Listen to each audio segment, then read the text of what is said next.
2019ஆம் ஆண்டு நடைபெற்ற பொள்ளாச்சி பாலியல் வன்கொடுமை சம்பவத்தில் பாதிக்கப்பட்ட பெண் புகார் அளித்து 12 நாட்களுக்கு பிறகுதான் எஃப்ஐஆர் என்னும் முதல் தகவல் அறிக்கை பதிவு செய்யப்பட்டது என்று தமிழ்நாடு முதலமைச்சர் நேற்று சட்டப்பேரவையில் எதிர்க்கட்சித் தலைவரை நோக்கி ஒரு முக்கியமான குற்றச்சாட்டினை முன்வைத்தார். அது மட்டுமல்லாமல் புகாருக்கும் எஃப்ஐஆருக்கும் இடையிலான அந்த இடைவெளி 12 நாட்கள் என்பதற்கான ஆதாரத்தை சட்டப்பேரவையில் இன்று தான் சமர்ப்பிப்பதாகவும், தன்னுடைய ஆதாரங்கள் உண்மையாக இருந்தால் தான் வழங்கக்கூடிய தண்டனையை எதிர்க்கட்சி தலைவரான எடப்பாடி பழனிசாமி ஏற்றுக்கொள்ள வேண்டும் என்றும், அதே நேரம் புகார் பெறப்பட்டு 24 மணி நேரத்திற்குள் எஃப்ஐஆர் போட்டு குற்றவாளிகளையும் கைது செய்து விட்டோம் என்கின்ற எதிர்க்கட்சி தலைவர் எடப்பாடி பழனிசாமியின் உண்மை இருந்தால், அவருடைய குற்றச்சாட்டில் உண்மை இருந்தால் அது குறித்து சட்டப்பேரவையில் அவர் இன்று நிரூபித்தால் எடப்பாடி பழனிசாமி தரக்கூடிய தண்டனையை தான் ஏற்றுக்கொள்வதாகவும் தமிழ்நாடு முதலமைச்சர் நேற்று பேரவையில் ஒரு பகிரங்க சவாலை விடுத்தினார். இந்த நிலையில்தான் அதிமுக சார்பிலும் திராவிட முன்னேற்ற கழகத்தின் தமிழ்நாடு முதலமைச்சர் அவர்களின் சார்பிலும் இரண்டு தரப்பினரும் தங்களுடைய ஆதாரங்களை இன்று காலை சபாநாயகர் முன்பாக வைத்திருக்கின்றார்கள். இந்த நிலையில் பேரவைத் தலைவரும் இன்று பேரவை நிறைவு பெறும் பொழுது தன்னுடைய தீர்ப்பினை வழங்கியிருக்கின்றார். அந்த தீர்ப்பில் தமிழ்நாடு முதலமைச்சர் நேற்று சட்டப்பேரவையில் கூறியிருந்த அனைத்து தகவல்களும் உண்மையாக இருப்பதாக பேரவைத் தலைவர் கூறியிருக்கின்றார். அதே நேரம் இந்த விவகாரத்தில் யார் மீதும் நடவடிக்கை எடுக்கவில்லை என்றும், அதற்கு காரணம் அதிமுகவினர் இன்று பேரவைத் தலைவரை சந்தித்து இந்த விவகாரத்தில் மேல் நடவடிக்கை வேண்டாம் என்று தன்னை கேட்டுக்கொண்டதாகவும் பேரவைத் தலைவர் கூறியிருக்கின்றார். இந்த சூழ்நிலையில் இரண்டு தரப்பினரும் வழங்கியிருக்கக்கூடிய ஆதாரங்களாக சபாநாயகர் குறிப்பிட்டிருக்கக்கூடிய அந்த ஆதாரங்கள் அடிப்படையில் அவற்றில் சொல்லப்பட்டிருக்கக்கூடிய விவரங்கள் என்ன, அதில் ஏதேனும் மாற்றங்கள் இருக்கின்றனவா என்கின்ற தற்போது நாம் பார்க்க இருக்கின்றோம். அதன்படி பொள்ளாச்சி பாலியல் சம்பவம் தொடர்பாக முதலமைச்சர் சொல்வது, பாதிக்கப்பட்ட பெண் புகார் கொடுத்து 12 நாட்களுக்கு பிறகுதான் எஃப்ஐஆர் பதிவு செய்யப்பட்டது என்று முதலமைச்சர் சொல்லுகின்றார். ஆனால் பாதிக்கப்பட்ட பெண் புகார் அளித்த 24 மணி நேரத்திற்குள் எஃப்ஐஆர் பதிவு செய்து குற்றவாளிகளை கைது செய்து விட்டோம் என்று எதிர்க்கட்சி தலைவரான எடப்பாடி பழனிசாமி சொல்லுகின்றார். இன்று சபாநாயகர் தெரிவித்த அந்த கருத்துக்கள் மூலமாக ஒரு சில ஒற்றுமைகள் இருக்கின்றன. முதலமைச்சர் நேற்று கூறியதற்கும் எதிர்க்கட்சி தலைவர் கூறியதற்கும். அதன்படி பொள்ளாச்சி பாலியல் வன்கொடுமை நடைபெற்ற நாள் 2019ஆம் ஆண்டு பிப்ரவரி மாதம் 12ஆம் தேதி.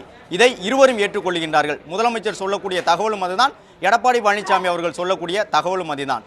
அதே நேரம் பொள்ளாச்சி கிழக்கு காவல் நிலையத்தில் பாதிக்கப்பட்ட பெண் புகார் அளித்தது 24ஆம் தேதி என்ற கருத்தை ஓரளவு சபாநாயகர் முதலமைச்சர் தரப்பிலிருந்தும் ஏற்றுக்கொள்கின்றார். எதிர்க்கட்சி தலைவர் நேற்று எடப்பாடி பழனிசாமி அந்த கருத்தை கூறியிருந்ததும் இன்று ஏற்கப்பட்டிருக்கின்றது. அதாவது சம்பவம் நடைபெற்றது 12ஆம் தேதி பிப்ரவரி மாதம். அது தொடர்பான எஃப்ஐஆர் பொள்ளாச்சி கிழக்கு காவல் நிலையத்தில் பதிவு செய்யப்பட்டிருந்தது அந்த 24ஆம் தேதி என்பது ஏற்றுக்கொள்ளப்பட்டிருக்கின்றது. அதே நேரம் இந்த புகார் எப்போது பெறப்பட்டது என்பதில்தான் சபாநாயகர் கூறிய கருத்தின் மூலமாக முதலமைச்சருக்கும் எதிர்க்கட்சி தலைவரான எடப்பாடி பழனிசாமிக்கும் இடையே கருத்து வேறுபாடு இருப்பது தெரிய வருகின்றது. அதன்படி முதலமைச்சர் கூறிய அனைத்தும் உண்மையாக இருப்பதாக சபாநாயகர் கூறியிருந்த நிலையில் முதலமைச்சர் சொன்ன தகவல்கள் என்ன, இன்று அவர் வழங்கியிருக்கக்கூடிய ஆதாரங்கள் என்ன என்று பார்க்கின்றோம். அதன்படி முதலமைச்சர் தந்துள்ள ஆதாரத்தில் 12ஆம் தேதி பொள்ளாச்சி பாலியல் வன்கொடுமை சம்பவம் நடைபெற்றதாகவும், 16ஆம் தேதி பாதிக்கப்பட்ட பெண்ணினுடைய தாயார் அந்த பெண்ணிடம் செயின் எங்கே என்று கேட்கின்றார். அந்த செயின் தொடர்பான விவாதம் வந்த பிறகுதான் அந்த பொள்ளாச்சி பாலியல் வன்கொடுமை சம்பவத்தில் குறிப்பிட்ட பெண் பாதிக்கப்பட்டிருக்கின்றார் என்பது கூட பெண்ணின் தாயாருக்கு தெரிய வருகின்றது என்ற தகவலையும் முதலமைச்சர் இன்று பேரவைத் தலைவரிடம் வழங்கியிருக்கின்றார். 16ஆம் தேதி பாதிக்கப்பட்ட பெண்ணின் தாயாரிடம் இந்த தகவல் சொல்லப்பட்ட பிறகு 19ஆம் தேதி மாவட்ட காவல் கண்காணிப்பாளர் எஸ்பியை சந்தித்து பாதிக்கப்பட்ட பெண்ணினுடைய தாயார் புகார் அளித்திருக்கின்றார் என்று சபாநாயகர் சொல்லுகின்றார். இது முதலமைச்சர் தரப்பிலிருந்து சொல்லப்பட்டது. அதே நேரம் எதிர்க்கட்சி தலைவரான எடப்பாடி பழனிசாமி 24ஆம் தேதி தான் புகார் அளிக்கப்பட்டதாக சொல்லுகின்றார்.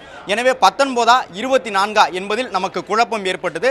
அதன் தொடர்ச்சியாக பேரவைத் தலைவர் பேசக்கூடிய கருத்துக்களை கேட்கும் பொழுது 19ஆம் தேதி எஸ்பியை பாதிக்கப்பட்ட பெண்ணினுடைய அண்ணன் சென்று சந்திக்கின்றார்.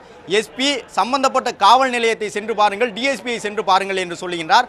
19ஆம் தேதி எஸ்பியிடம் இருந்த அந்த கருத்தை பெற்றுக்கொண்ட பாதிக்கப்பட்ட பெண்ணின் அண்ணன் என்ன செய்கின்றார் என்றால் 24ஆம் தேதி பொள்ளாச்சி கிழக்கு காவல் நிலையத்திற்கு சென்று கையெழுத்து பெற்று பாதிக்கப்பட்ட பெண்ணிடம் அந்த புகாரை கொடுக்கின்றார். 24ஆம் தேதி புகார் பெறப்படுகின்றது.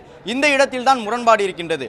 19ஆம் தேதி பாதிக்கப்பட்ட பெண்ணினுடைய அண்ணன் எஸ்பி என்கின்ற அந்த மாவட்ட காவல் கண்காணிப்பாளரை சந்தித்து முறையீடு செய்ததையே புகாராக முதலமைச்சர் தரப்பிலிருந்து சபாநாயகர் ஏற்றுக்கொள்கின்றார். அதே நேரம் எதிர்க்கட்சி தலைவர் எடப்பாடி பழனிசாமி தரப்பில் நேற்று சொல்லப்பட்டது 24ஆம் தேதி தான் பாதிக்கப்பட்ட பெண்ணின் கையெழுத்துடன் பொள்ளாச்சி கிழக்கு காவல் நிலையத்தில் வழக்கு பதிவு செய்யப்பட்டிருக்கின்றது. அதன் தொடர்ச்சியாக எஃப்ஐஆர் பதிவு செய்யப்பட்டு பிப்ரவரி 25ஆம் தேதி அந்த எஃப்ஐஆரில் இருந்து அடுத்த 24 மணி நேரத்திற்குள் குற்றவாளிகளை கைது செய்து விட்டோம் என்கின்றார்கள். ஆக இப்பொழுது எழக்கூடிய கேள்வி, ஒரு எஸ்பியை பார்த்து பாதிக்கப்பட்டவர்கள் தரப்பில் தங்கள் பாதிப்பு தொடர்பான விவரங்களை கூறினாலே அது புகாராக ஏற்றுக்கொள்ளப்படுமா, அல்லது அந்த எஸ்பி கூறியிருக்கக்கூடிய தகவல் படி சம்பவம் நடைபெற்ற காவல் நிலையத்திற்கு சென்று பாதிக்கப்பட்ட பெண் தன்னுடைய கைபட எழுதிய புகார் கடிதத்தை கொடுத்து அந்த வழக்கு பதிவு செய்வதுதான் புகாராகுமா என்ற கேள்வி எழுந்திருக்கின்றது. அதே நேரம் நேற்று முதலமைச்சர் சொன்ன கருத்து அடிப்படையில் பார்த்தோம் என்றால், இன்று சபாநாயகர் சொல்லக்கூடிய கருத்தின் அடிப்படையில் ஒருவேளை 19ஆம் தேதி காவல் கண்காணிப்பாளரான எஸ்பியை பார்த்து பாதிக்கப்பட்ட பெண்ணின் அண்ணன் சொன்ன தகவலே புகாராக ஏற்றுக்கொள்ள வேண்டும் என்று சொன்னால் கூட புகார் பெறப்பட்டதற்கும் எஃப்ஐஆர் பதிவு செய்யப்பட்டதற்குமான இடைவெளி என்பது 5 நாட்களாகத்தான் இருக்கின்றதே தவிர 12 நாட்களாக இல்லை.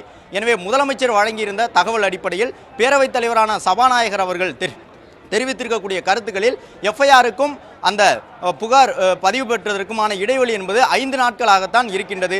அதே நேரம் புகார் பெறப்பட்டது 24ஆம் தேதி என்ற அதிமுகவின் கருத்து ஏற்கப்பட்டிருக்கின்றது என்று சபாநாயகர் முன்பாகவும் அவரும் அதை ஏற்றுக்கொள்கின்றார். அதாவது 24ஆம் தேதி தான் எஃப்ஐஆர் பதிவு செய்தோம் என்று.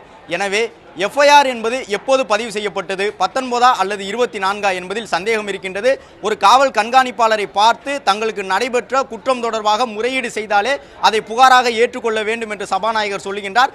அதன் அடிப்படையில் அந்த 19ஆம் தேதிக்கும் 24ஆம் தேதிக்கும் இடையிலே 5 நாட்கள் இடைவெளி இருந்ததாக சொல்லுகின்றார். அப்படி பார்த்தோம் என்றாலும் 12 நாட்கள் இடைவெளி இருந்ததாக முதலமைச்சர் நேற்று கூறியிருந்த கருத்துக்களை சபாநாயகர் கூறும் பொழுது அதை மெய்பட நிரூபிப்பதற்கான ஆதாரங்களை அவர் முன்வைக்கவில்லை. அதே நேரம் அதிமுக சார்பில் இது தொடர்பாக அவர்கள் பேசுவதற்கு முற்பட்டார்கள். ஆனால் பேரவை நிகழ்வுகள் முடிவு பெறக்கூடிய சூழ்நிலையில் இருந்ததால் அதிமுகவினருக்கு பேசுவதற்கான வாய்ப்பினை பேரவைத் தலைவர் வழங்கவில்லை. அது மட்டுமல்லாமல் முதலமைச்சர் கூறிய அனைத்தும் உண்மையாக இருந்தது என்று தீர்ப்பளித்திருக்கக்கூடிய சபாநாயகர் முதலமைச்சர் கூறியபடி தண்டனை கொடுப்பாரா என்கின்ற ஒரு எதிர்பார்ப்பு இருந்தது. ஏனென்றால் முதலமைச்சர் தான் உண்மையை நிரூபித்தால் எதிர்க்கட்சித் தலைவர் எடப்பாடி பழனிசாமிக்கு தண்டனை வழங்குவேன் என்று சொல்லியிருந்தார். அந்த தண்டனையை அறிவிப்பாரா என்று பேரவைத் தலைவரை பார்த்தபொழுது பேரவைத் தலைவர் இன்று காலை அதிமுகவினர் தன்னுடைய அறைக்கு வந்து இந்த விஷயம் தொடர்பாக மேல் நடவடிக்கை வேண்டாம் என்று வலியுறுத்தி கேட்டுக்கொண்டதாகவும் அதிமுகவினர் வேண்டுகோள்படி அவர்கள் மீது இந்த விஷயத்தில் மேல் நடவடிக்கை இல்லை என்றும் சொல்லியிருந்தார். அதே நேரம் அதிமுக தரப்பில் இன்று காலை ஆதாரங்களை சமர்ப்பித்த பொழுது பேரவைத் தலைவரிடம் இது தொடர்பாக மேல் நடவடிக்கை வேண்டாம் என்று கேட்டுக்கொண்டதாக சபாநாயகர் கூறியிருக்கின்றார். என்றாலும் அதிமுக தரப்பினர் தான் இது தொடர்பாக உண்மையை உறுதி செய்ய வேண்டும். இன்றைய நிலையில் தற்பொழுது பேரவைத் தலைவர் சொல்லியிருக்கக்கூடிய தகவல் அடிப்படையில் புகாருக்கும் எஃப்ஐஆருக்கும் இடைவெளி என்பது 5 நாட்களாகத்தான் இருக்கின்றது. அதே நேரம் 12 நாட்கள் இடைவெளி என்பதை பேரவைத் தலைவரான அப்பாவு அவர்கள் ஆதாரப்பூர்வமாக இன்று பேரவையில் நிரூபிக்கவில்லை என்ற கருத்தை அதிமுக தரப்பிலும் சொல்லியிருக்கின்றனர்.